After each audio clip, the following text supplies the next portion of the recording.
Que privilégio o meu de ter viajado cerca de 9 horas e 30 minutos para passar com vocês esses momentos tão maravilhosos. Desde o primeiro cântico, eu tenho sido muito abençoado com a presença de Deus. Muito abençoado mesmo com aquela família que já veio para o altar. Geralmente nós esperamos, o final do culto para uma decisão, mas algumas pessoas se adiantaram. E eu tenho comigo, irmãos, que a pregação não é só na hora que o pregador se coloca atrás do púlpito, abre a Bíblia, lê um texto e dá uma preleção. Todos os hinos e corinhos que nós cantamos aqui nesta noite foi uma mensagem. Amém, irmãos? Amém. Foi uma pregação ao nosso coração. E se você ouviu um desses hinos e sentiu-se tocado para vir ao altar, você, sem dúvida nenhuma, respondeu à palavra de Deus também. Quero agradecer ao seu pastor por ter tido tanta paciência para comigo. Ele me convidou para estar aqui, eu acho que há cerca de 2 anos, e eu não pude aceitar o convite. Nós já estávamos com a agenda um tanto lotada, e eu também estava de viagem marcada, e por esta razão não foi possível vir antes. Mas ele pacientemente, me aguardou, esperou o melhor momento e conseguiu me trazer até aqui a sua cidade, Curitiba. Ouvi dizer que Curitiba é a primeira cidade com maior índice de qualidade de vida aqui no Brasil. E Goiânia é a segunda cidade. Já pensou? Curitiba primeira e Goiânia segunda. E agora há uma briga entre as duas cidades, De vez em quando Goiânia vem primeiro. E os goianos gostam muito de saber, que Curitiba também é uma das cidades mais belas que existe no Brasil. Alguns anos atrás, acho que 5, 6 anos, eu levei minhas filhas para visitar o Beto Carreiro, aqui perto de vocês, em Santa Catarina, e nós estávamos lá andando no parque, e de repente um dos funcionários do parque bateu nas minhas costas e disse: eu te conheço. E eu pensei comigo, me conhece, mas de onde? Eu quase nunca venho a Santa Catarina, quase nunca venho ao sul do país. Ele disse: não, eu conheço a sua voz. Você conhece a minha voz. Ele disse assim: você não é o pastor Rômulo da BBN Internacional? Eu disse para ele: sou eu mesmo. Eu ouvi você conversando aí com a sua família e reconheci a sua voz. Já pensou? Que mundo pequeno. Não existe mais esconderijo neste mundo, Eu fui reconhecido em Santa Catarina pelo tom da minha voz. Só que não só esse rapaz, mas muitas pessoas quando me conhecem pela primeira vez, mas que já me conheciam através da rádio, elas dizem: eu pensei, pastor Rômulo, que você fosse baixinho, gordinho e careca. Mais de uma pessoa já me deu essa descrição. Então, pelo visto, a minha voz dá a impressão, que eu sou baixinho e gordinho e careca. E nada disso. Mas eu tenho decepcionado algumas pessoas, nesse sentido. Quantos de vocês não me conheciam, mas já ouviram o nosso programa através da rádio? E agora sejam sinceros. Quantos de vocês também pensavam que eu fosse baixinho, gordinho e careca? Ninguém? Muito bem. O meu cunhado Thomas e a Luciana já foram membros, parte dessa igreja, não é verdade? Hoje eles estão morando nos Estados Unidos e eu sei que eles têm um carinho muito, muito especial por vocês. Mas, de novo, com muita humildade, pastor, que eu estou aqui nesta noite. Muito obrigado mesmo pelo convite, de coração eu lhe agradeço. Está comigo nesta noite a minha querida e maravilhosa esposa, Raquel Joy. Se coloque em pé, por favor. Nós estamos casados há exatamente 25 anos. Ela é a minha melhor amiga, minha companheira, vindo para a igreja do hotel nesta noite. Já pedi para ela me perdoar de todos os meus erros, de todas as minhas injustiças, porque nós homens pecamos muito contra a esposa, não é verdade? Nós falhamos muito contra a nossa esposa e Deus tem me dado uma esposa maravilhosa. Ela tem um dom de misericórdia. De verdade, ela tem esse dom. Eu e ela estamos casados, como eu disse, há 25 anos e nós nunca brigamos. Você pode acreditar nisso. Nunca alteramos a voz, nunca levantamos a voz um para o outro, nunca, jamais ficamos de mal, nunca fomos para a cama chateados um com o outro.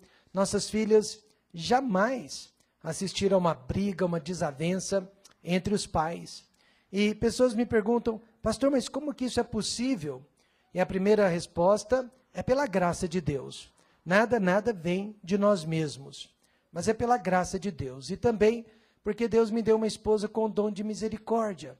Ela me perdoa quase que imediatamente aos meus erros. Ela me perdoa quase que na mesma hora em que estou sendo injusto. E é impossível, então, brigar, discutir com alguém que só lhe paga com bem, só lhe paga com amor.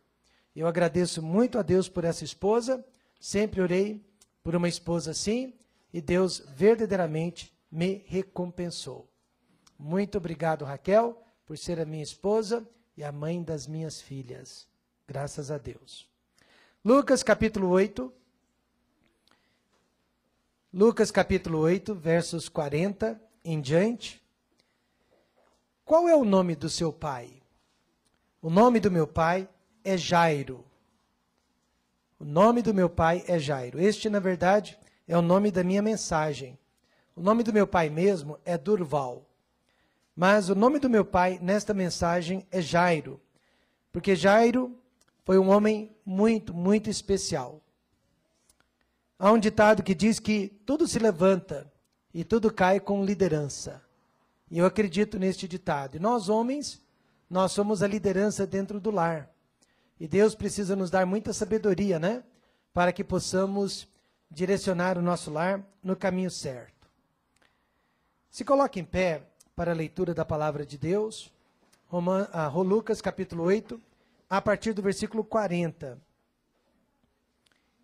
E aconteceu que, quando voltou Jesus, a multidão o recebeu, porque todos o estavam esperando.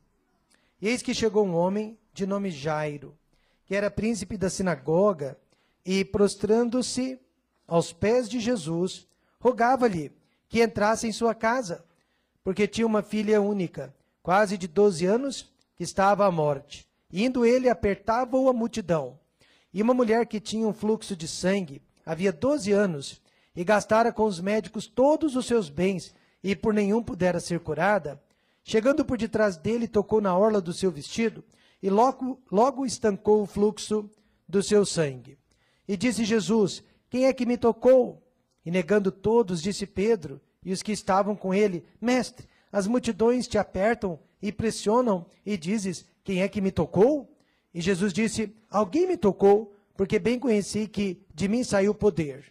Então, vendo a mulher, que não podia ocultar-se, aproximando-se, tremendo e prostrando-se ante ele, declarou-lhe diante de todo o povo a causa porque ele havia tocado, e como logo sarara. E ele lhe disse, tem bom ânimo, filha, a tua fé te salvou, vai em paz. Estando ele ainda falando, chegou um dos príncipes da sinagoga, dizendo, a tua filha já está morta, não incomodes o mestre. Jesus, porém, ouvindo-o, respondeu-lhe, dizendo, não temas, crê somente e será salva. E entrando em casa, a ninguém deixou entrar, senão a Pedro, e a Tiago e a João, e ao pai e à mãe da menina. E todos choravam e a pranteavam, e ele disse, não choreis, não está morta, mas dorme. E riam-se dele, sabendo que estava morta. Mas ele, pondo-os todos fora, e pegando-lhe na mão, clamou, dizendo, levanta-te, menina. E o seu espírito voltou, e ela logo se levantou, e Jesus mandou que lhe dessem de comer. E seus pais ficaram maravilhados, e ele lhes mandou que a ninguém dissessem o que havia sucedido. O nome do meu pai é Jairo. Até o final desta mensagem, vamos saber se este é o seu nome também perante os seus filhos. Oremos. Pai, muito obrigado pela leitura de sua palavra, que acabamos de fazer, e sei que ela já tocou o nosso coração. Agora, ó Deus, eu peço humildemente, usa-me para ser uma bênção para este teu povo, para o pastor desta igreja, para os jovens, crianças e adultos que estão aqui. para todos os casados, homens e mulheres igualmente. Usa-me, ó Pai, para falar através do Espírito Santo de Deus. No nome de Jesus oramos agradecidos. Amém. Podem se assentar. É interessante observarmos que no meio da história de Jairo apareceu uma mulher com uma doença, uma enfermidade crônica. Ela já carregava aquela enfermidade há 12 anos. E de repente ela tocou na orla de Jesus e foi curada. Meus irmãos, quantas e quantas e quantas pessoas já não tocaram na orla de Jesus e já não foram curadas? E ele nunca chamou a atenção dessas pessoas. Multidões sempre o apertavam. E eu garanto que muitas pessoas eram curadas, não só de tocar na roupa de Jesus, mas só de sentir a presença de Jesus, só de passar por debaixo da sombra de Jesus. Essas pessoas foram curadas. Mas no caso desta mulher, Jesus queria divulgação. Jesus queria que todos soubessem o que tinha acabado de acontecer com ela. E agora eu sei por quê. Foi para o bem de Jairo. Jairo era um pai desesperado. Jairo era um pai tristonho. Jairo era um pai em busca de um milagre, em busca de respostas. E ele viu, e ele ouviu tudo o que aconteceu. Ele viu a mulher declarando o que tinha acabado de acontecer com ela. Portanto, eu creio que aquele milagre, quando Jesus estancou o fluxo de sangue daquela pobre mulher, era, na verdade, um sinal para abençoar a vida daquele pai. Amém, irmãos? Tudo aconteceu para o próprio bem de Jairo, para aumentar a fé de Jairo na pessoa do Filho de Deus. Quantas bênçãos Deus tem derramado na vida de outras pessoas, mas que servem para abençoar a nossa vida também. Quantas coisas maravilhosas têm acontecido com outras pessoas, mas que servem para nos desafiar e para nos exortar também. O mundo em que vivemos reconhece os homens de várias maneiras. Primeiramente, por suas conquistas. Os homens são reconhecidos financeira, intelectual e porque conseguiram conquistar pedaços de terras ou territórios. Os heróis, hoje em dia, são empresários, são presidentes de nações, são generais e, principalmente, os atletas. Mas a palavra de Deus, ela reconhece que o homem, para ser um herói, ele precisa de valores espirituais. Não de valores materiais, mas de valores espirituais. O homem, ele não é julgado por Deus pelo que ele possui, mas pelo que ele é. Primeiramente, a Bíblia reconhece os homens que conhecem o Senhor Jesus Cristo como único e suficiente Salvador. E a Bíblia reconhece os homens que são fiéis e bons para as suas esposas, para os seus filhos. E, finalmente, homens que são bondosos de coração. Não importa a situação financeira, nem o nível acadêmico. Não importa o número de amigos que você tem. Porque Deus não se impressiona com essas coisas. Por muitos anos, Lance Armstrong foi aclamado como um dos melhores ciclistas de todos os tempos. Ele não perdia nenhum tipo de competição sequer. Ele ganhava todas. Ele era o herói de crianças, jovens e adultos também. Era um dos meus heróis. Até que soubemos que ele se dopava. Que antes de cada competição, ele se dopava e pedia para que os membros de sua equipe se dopassem também. Portanto, todas as suas conquistas foram perdidas. Todas as suas medalhas foram requeridas. Porque ele causou vergonha ao atletismo. Veja então que o mundo está sempre sendo enganado. O mundo está sempre escolhendo os heróis errados. Por quê? Porque o mundo odeia a palavra de Deus e odeia o Deus desta palavra. Mas, irmãos, na verdade existem poucos heróis. E os poucos heróis que existem, eles não estão na política. Eles não estão na televisão. E eles não estão nos esportes. Os poucos heróis que existem estão dentro da família e dentro da casa de Deus. Eu acredito que os verdadeiros heróis são os homens de família e os homens de igreja. Desesperadamente, o salmista pediu a Deus, no Salmo 12, verso 1, salva-nos, Senhor, porque faltam os homens bons, porque são poucos os fiéis entre os filhos dos homens. Por isso, quando as minhas filhas nasceram, eu pensei sobre este salmo.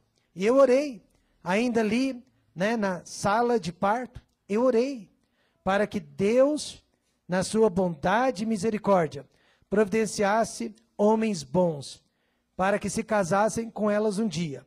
Eles não precisam de fama, não precisam de riqueza, eles não precisam de uma formação acadêmica, tudo isso é bom, mas eles não precisam de nada disso. A maior característica de um homem para se casar com uma filha é que seja bom, que ele seja um homem bondoso. E graças a Deus, nesta noite eu posso dizer que Deus me deu um pai muito bondoso. Como eu disse, o nome dele não é Jairo, mas eu posso chamá-lo de Jairo, por causa de seu caráter. Jairo, aqui na Bíblia, foi considerado um grande homem e um grande pai. Mas por quê? E é sobre isso que eu quero falar-lhe. Primeiro, porque Jairo fez a melhor decisão que um homem pode fazer na face da terra. Veja o versículo 41. Diz que ele veio para o Senhor Jesus Cristo. E eis que chegou um homem de nome Jairo, que era príncipe da sinagoga, e prostrando-se aos pés de Jesus, rogava-lhe que entrasse em sua casa.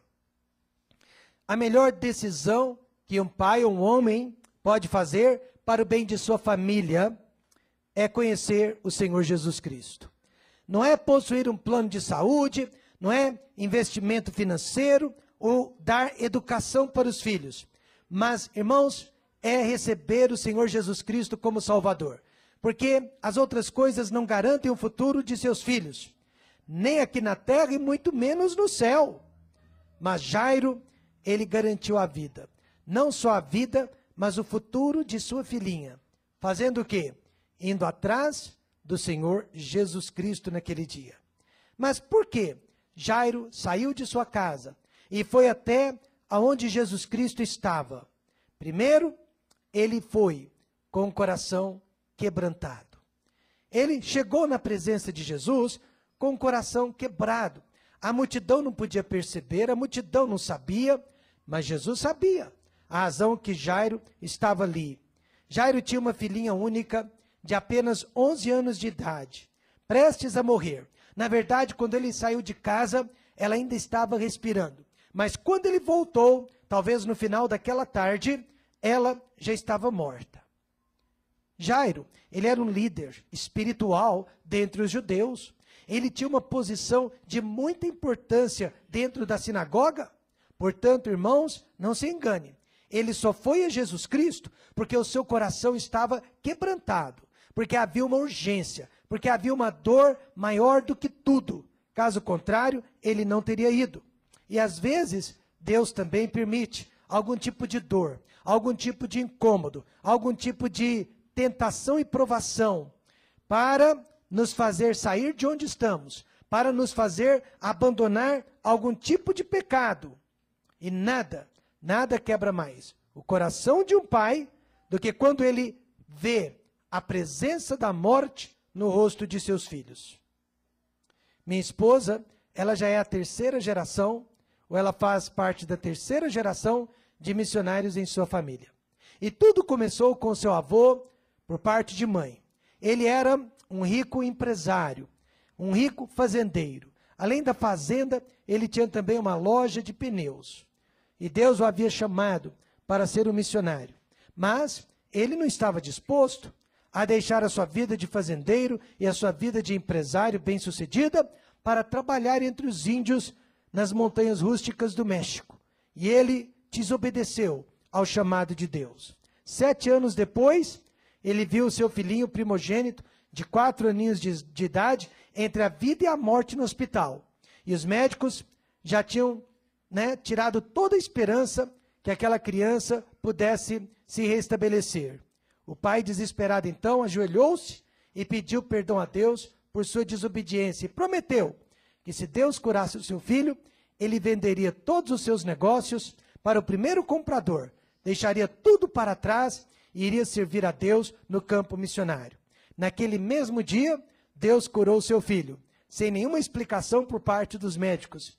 E quando ele chegou na loja, já havia um comprador para sua loja e para sua fazenda. Ele vendeu tudo e abandonou o seu trabalho secular e foi ser missionário.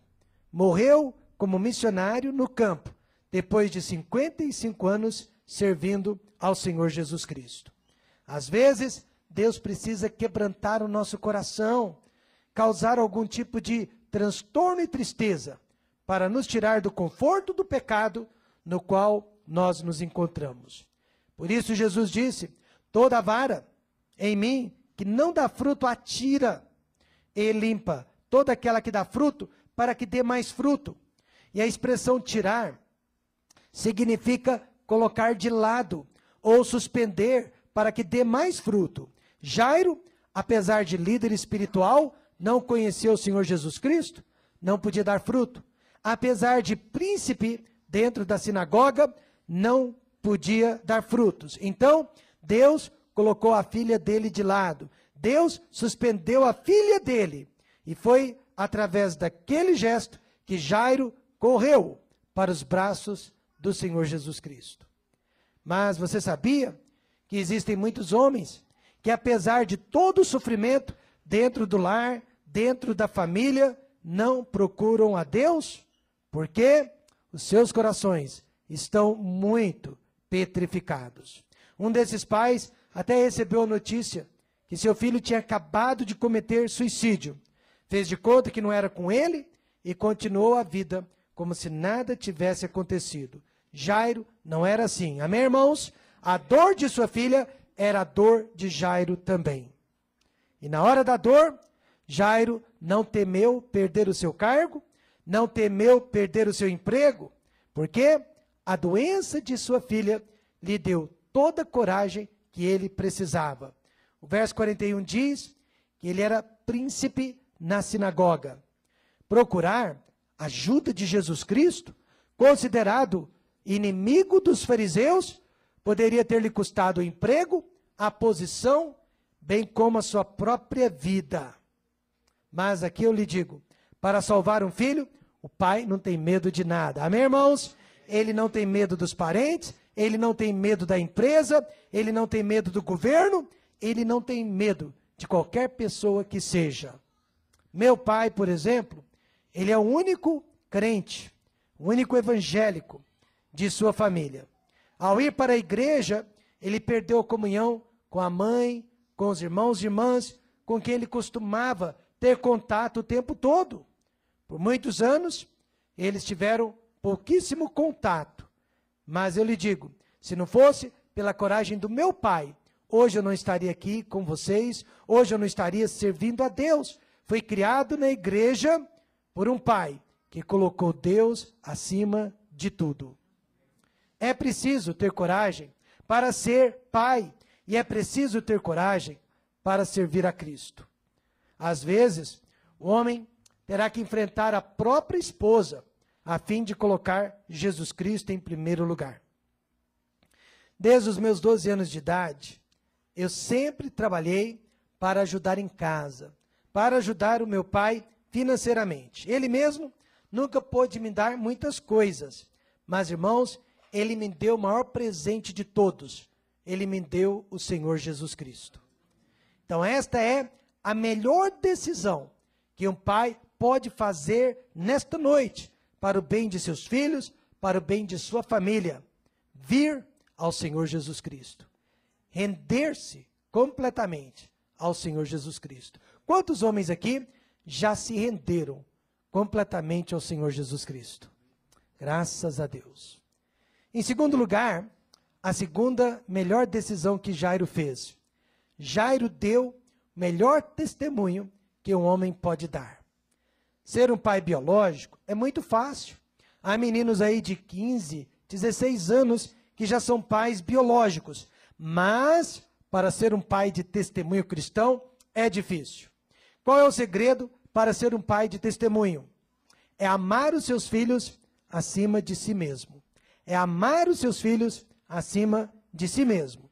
O pai verdadeiro, ele faz questão de morrer antes de seus filhos, não é verdade? Nós queremos ser enterrados pelos nossos filhos, mas nenhum de nós quer passar pelo trauma de enterrar uma criança. Por quê? Porque o verdadeiro pai faz questão de deixar os seus filhos numa melhor situação do que na qual os próprios pais se encontravam. Veja então o amor de Jairo, no verso 42. Porque tinha uma filha única, quase de 12 anos, que estava à morte. E indo ele, apertava-o a multidão. Qual foi o testemunho dele então? Primeiro, ele priorizou Jesus. Olha, ele fechou a sinagoga, ele passou a mão nas chaves e ele tinha um alvo. Eu vou me encontrar com Jesus. Nada e ninguém vai poder me deter. E ele colocou Jesus Cristo em primeiro lugar.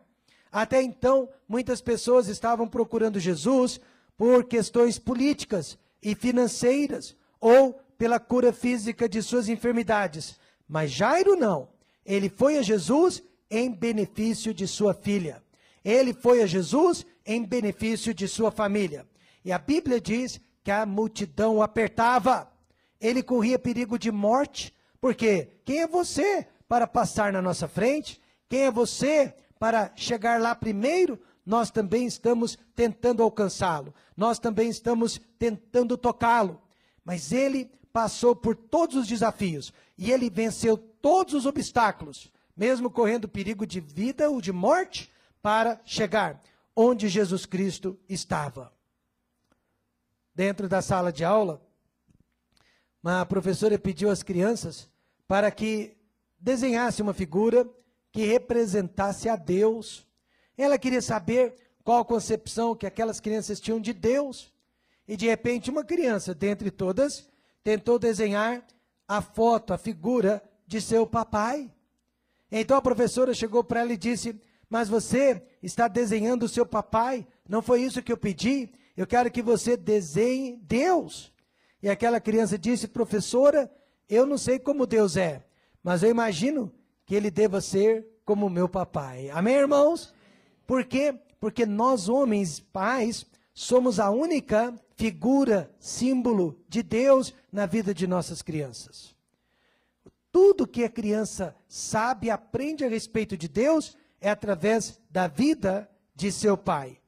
E há muitos pais que são salvos, que já viram ou vieram a Cristo. Mas quantos deles estão realmente colocando Deus em primeiro lugar?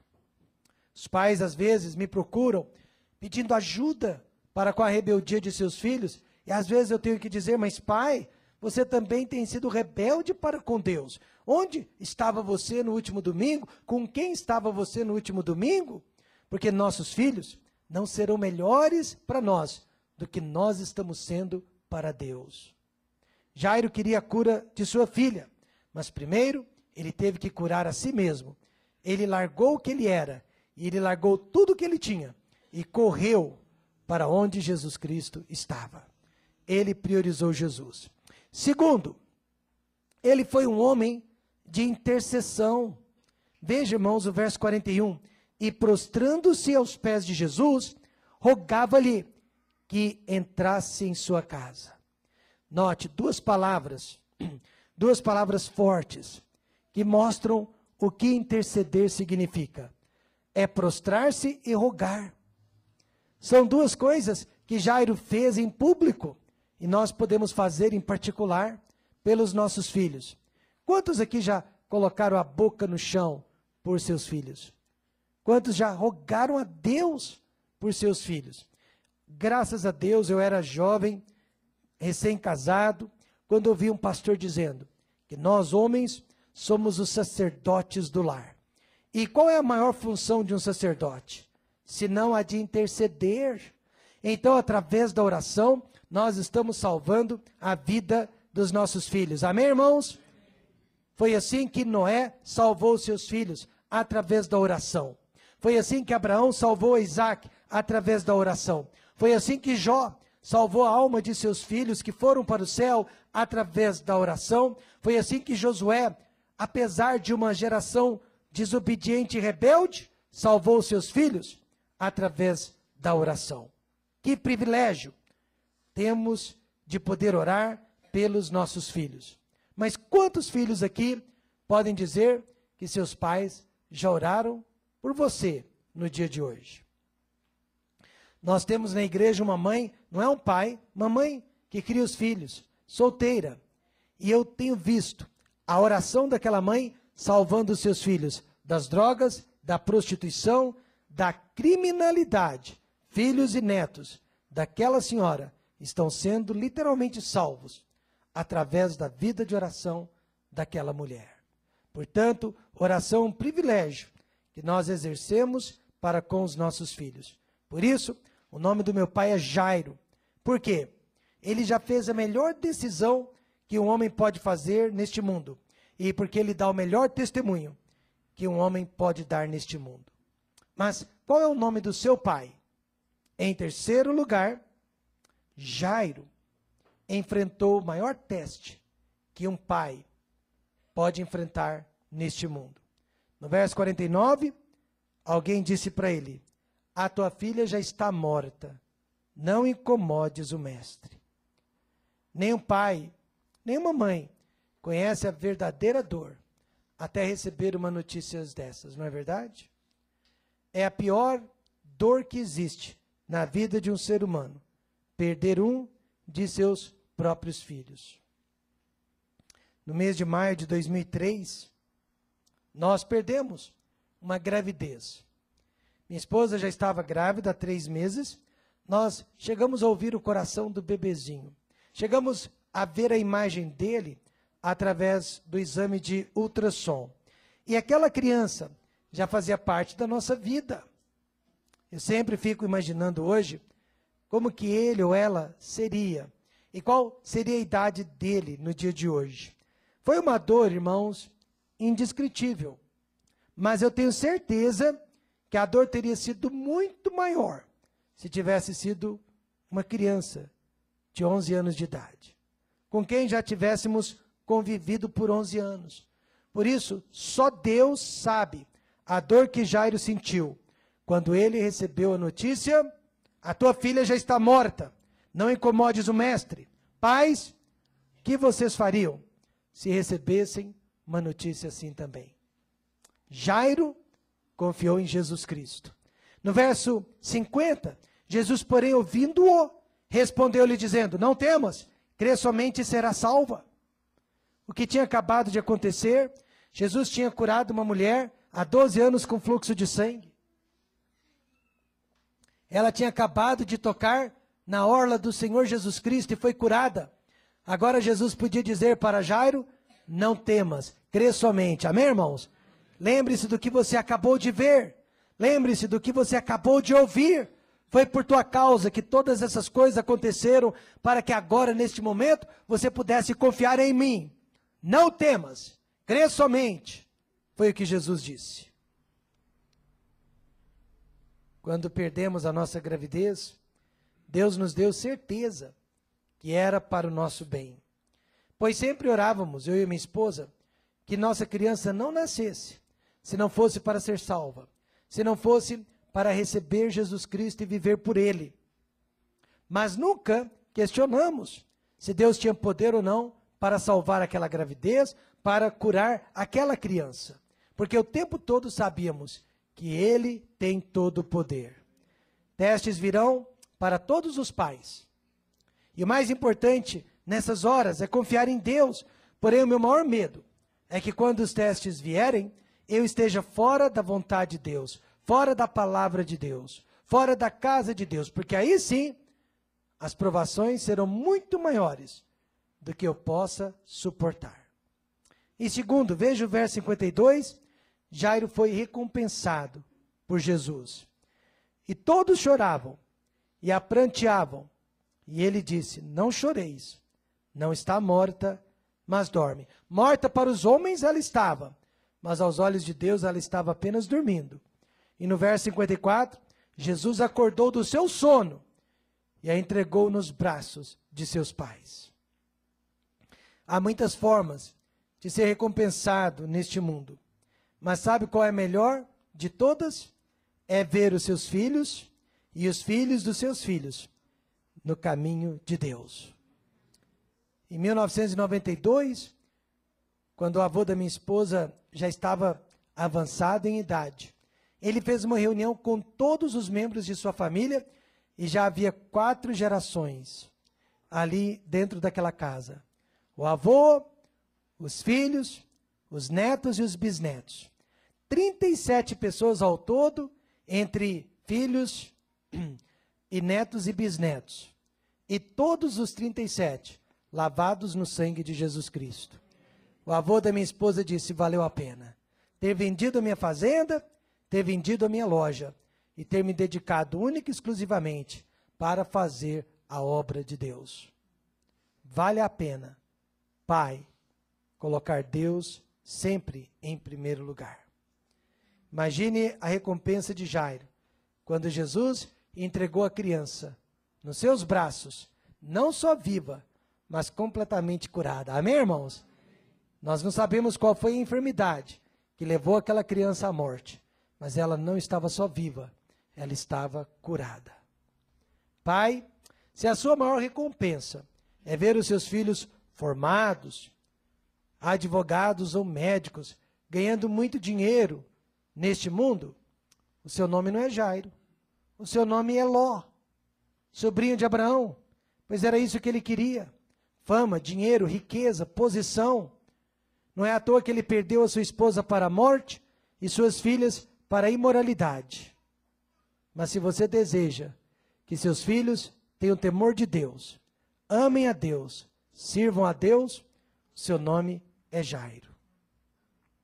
E para os filhos, que a Bíblia diz?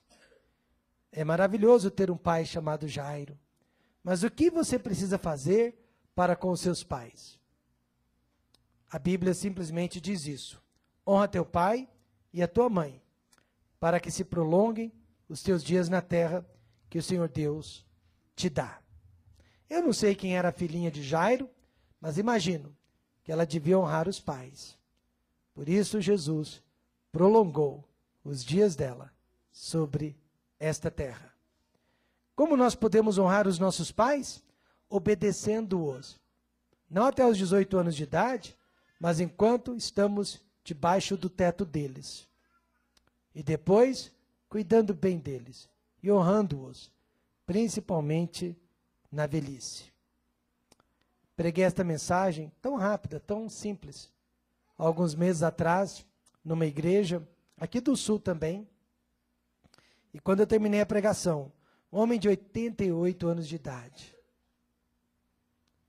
88 anos de idade, pediu-me para assinar este esboço. Pastor, eu quero assinar a sua mensagem. Eu falei: mas por que, senhor Antônio? Ele me disse: porque é tudo verdade. 88 anos de idade, eu prometo, tudo verdade. Ele assinou o meu esboço. Então eu nunca vou poder me desfazer desse esboço. Nunca vou poder me desfazer desse esboço. É uma relíquia. Uma semana ou 2 depois, ele entrou em coma. E até recentemente ele estava em coma, apenas aguardando o momento para ser promovido para o céu. O seu nome é Jairo? Se não é, peça para Deus fazer de você um Jairo. Faça de tudo para salvar os seus filhos. Vamos fechar os olhos e vamos orar.